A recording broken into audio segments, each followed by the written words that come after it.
కేవలం 7,999 up to 10 kgs వరకు బరువు తగ్గి అధిక బరువు నుంచి వచ్చే ప్రధాన సమస్యలను దూరం చేసుకోండి. డార్లింగ్ తో పెట్టుకుంటే ఏ పని సరిగ్గా సాగదు.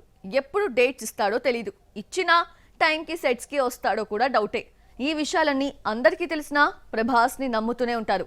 సెప్టెంబర్లో 2 సినిమాలకి ప్రభాస్ డేట్స్ ఇచ్చారు అని దర్శక నిర్మాతలు చెప్పేసుకుంటున్నారు. ఒక సినిమానే సరిగా పూర్తి చేయని డార్లింగ్ 2 సినిమాల్లో ఒకేసారి నటిస్తాడా? Have a look. జూన్ 27న కల్కి రిలీజ్ అయి ఏడాది అయిన సందర్భంగా మేకర్స్ స్పెషల్ వీడియో రిలీజ్ చేశారు. ఈ సందర్భంగా నిర్మాత అశ్విని దత్ మాట్లాడుతూ సెప్టెంబర్లో కల్కి షూటింగ్ మొదలుపెట్టి 2026 మే జూన్ నాటికి పూర్తి చేస్తామని అన్నారు.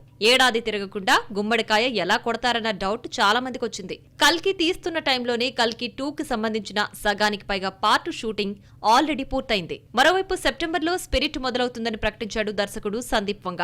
ఎవరికి వాళ్లు సెప్టెంబర్లో తమ సినిమా సెట్స్ పైకి వస్తుందని ప్రకటించడంతో కన్ఫ్యూజన్ నెలకొంది. అక్కడ ఉంటా ఇక్కడ ఉంటా అనడానికి డైలాగ్ కాదు, షూటింగ్. అనుకున్న టైంలో ఒక్క సినిమా కూడా పూర్తి చేయని డార్లింగ్ ఒకేసారి 2 సినిమాలు చేసేంత సాహసం చేయడు. 10% బ్యాలెన్స్ ఉన్న రాజా సబ్ షూటింగ్ పూర్తి చేయడానికి ఇంతకాలం డేట్స్ ఇవ్వని ప్రభాస్ చాలా గ్యాప్ తర్వాత ఎట్టకేలకు కెమెరా ముందుకొచ్చాడు. 3 పాటలు ప్యాచ్ వర్క్ పూర్తి చేసిన తర్వాత హను రాఘవ్ పొడి ఫౌజీని పూర్తి చేయాలి. ఆ తర్వాతే ఎవరికి డేట్స్ ఇచ్చినా. ముందు ఇవన్నీ సకాలంలో పూర్తయితే కానీ స్పిరిట్ కల్కి 2 గురించి ఆలోచించడానికి వీల్లేదు.